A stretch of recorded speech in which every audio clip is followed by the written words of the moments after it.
Nix tries vlogging. So yes, nagbabalik po ako. For this video, we are doing a makeup tutorial slash mini review and swatches ng Matrix Lip and Cheek Tint. I'll be using these. This tutorial is going to be a pang-mabilisang makeup tutorial na lip tint, powder, eyeliner, mascara, and tapos ka na. So, after yung maglagay ng concealer, moisturizer, we're going to do it mala Gigi Hadid na datingan. Pero, kaysa yung products ni Gigi Hadid kasi hindi pa ako nakabili na ng mahal eh. Ito tayo sa mura. So, ito yung cheaper version, charot. This is the Hazel Brown. Tinadala po siya ni Tiksi para i-review ko. Pero, all thoughts, all opinions ay mga experience ko lamang at yun yung katotohanan sa pagkaka-experience ko sa balat ko and charararararat. This lip tint has around 10 ml. Nakalagay siya sa, yan, nakalagay siya dyan. And it has an ingredients list here. And it says, embrace our stunning inspired shades that give a fresh, healthy look, 100% organic formulated. Vibrant tint infused with fruity flavor of strawberry gives you a non-drying, pleasant, and long-lasting kiss color. This is good kasi kahit ang lip scrub ko, dry yung lips ko. So, tingnan natin. Pero for this one, this is the Hazel Brown. I'm going to use it as a sort of tinted primer. Para sa cheeks. Ang dami. Amoy ano siya? Amoy candy siya, guys. Very easy to blend siya. Hindi ka matatakot masyado. Considering na hindi ako mahilig sa lip tint. Kasi nga ang hirap mag-blend ng lip tints. Or yun yung experience ko sa kanila previously. Okay, so nalagyan ko na siya and yung fingers ko, that's the Hazel Brown sa dito sa pang contour. I also have another color here to try out, which is the itch talaga. Makati siya. It's the Peach Perfect. Little goes a long way. Diyos ko po. Grabe, ang tapang ni ate. So, natin nalagay is ipapatungan natin siya ng powder, which in my case is gonna be this Infallible Pro Matte ng L'Oreal. Set ko na rin yung concealer ko. May candy ako ah. Mag-ano muna tayo, mag-Maybelline Blush Nude. Fingers lang rin ang gagamitin ko. Yung fingers na hindi ko nalagyan ng tint. Kasi nga, ito yung tutorial na to ay mabilisan lang.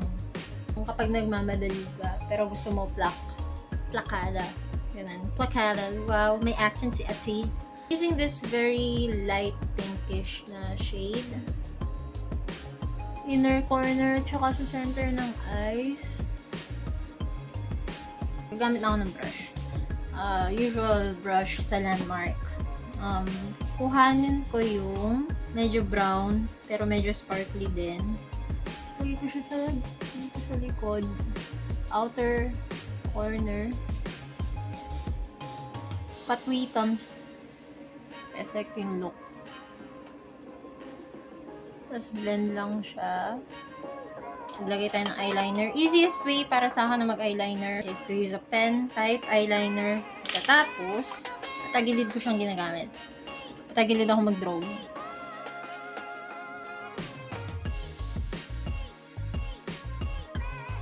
Ayan na siya. Ngayon, lagyan natin yung isa. So, ayan na siya. Ngayon, lagyan naman natin mascara. Kahit anong mascara lagay nyo. Basta, huwag nyo lang kalimutan na i-curl nyo yung lashes. Okay, like so. Ayan, ayan na siya. See? So, ngayon nakita nyo na yung swatches ng lip and cheek tints sa cheeks. At saka yung isa ginamit ko as contour. Tapos, pinatungan ko siya ng powder para mas magmukhang glowing from within ng tag. I'm using here the Peach Perfect. Pero I'm going to apply it all over ng derechahan. And I'll just try to clean it up with a cotton bud later.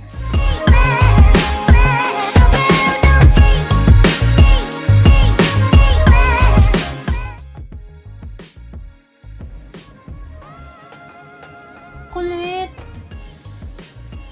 Oh my God. Mukha siyang dugo. Mukha siyang red, dark red na, pero tint. Parang ano, kakainom mo lang ng dugo. Vampira pegs!